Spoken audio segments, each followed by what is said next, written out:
podpis tej alebo toho, komu primátor mesta udeli už za pár kratučkých okamihov mimoriadne ocenenie. Dámy, páni, primátor mesta udeľuje v školskom roku 2023-2024 mimoriadne ocenenie diplomovanej umelkyni Rí Ferčákovej.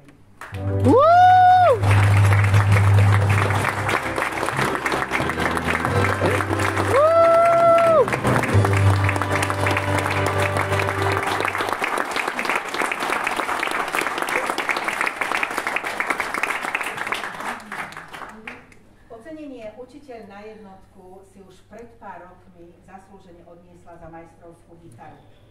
Ale úspieť v oblasti, ktorá nie je jej doménou, to je ďalší majstrovský kus v jej portfóliu. Skúsenosti so spievaním šanzónu, či už prebratých, ale aj vlastných piesní, priniesla najskôr len ako projekt na skúšku do svojej triedy a oslovila žiakov s potenciálnym hlasom. Vznikla z toho nádherná spolupráca, úspešné koncerty a neskôr ambiciózne kroky k súťažiam, na ktoré si trúfne málo kto. Oplatilo sa. Z celoslovenských aj medzinárodných súťaží žiaci nosili prvé alebo druhé miesta, niekoľkokrát dokonca aj titul laureát súťaže. Veľmi cenný úspech bolo prvé miesto v národnom kole Spievam po francúzsky a z tej istej súťaže v medzinárodnom meradle to bolo druhé miesto. Ďalším výrazným úspechom bol jazzový objav roka pre žiačku základnej umeleckej školy Zity Strnadovej Parákovej z rúk najrenomovanejších jazzmena Petra Litte. Ďalej medzinárodná spevacká súťaž EPC Berliner Pearl 2022 aj 2023 s vynikajúcim umiestnením a napokon Baltic Voice 2023 Litva, kde jej zverenec získal tretie miesto. Nič však samozrejme neprišlo samé od seba.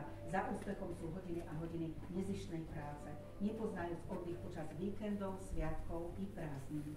Svojim žiakom poskytla doslova balík o inklúziu, od výberu piesní, naštudovania skladieb s obrovskou dávkou emócií a technickej zručnosti, cez vybavenie nahrávacieho štúdia a taktiež spolupráce s kapelami.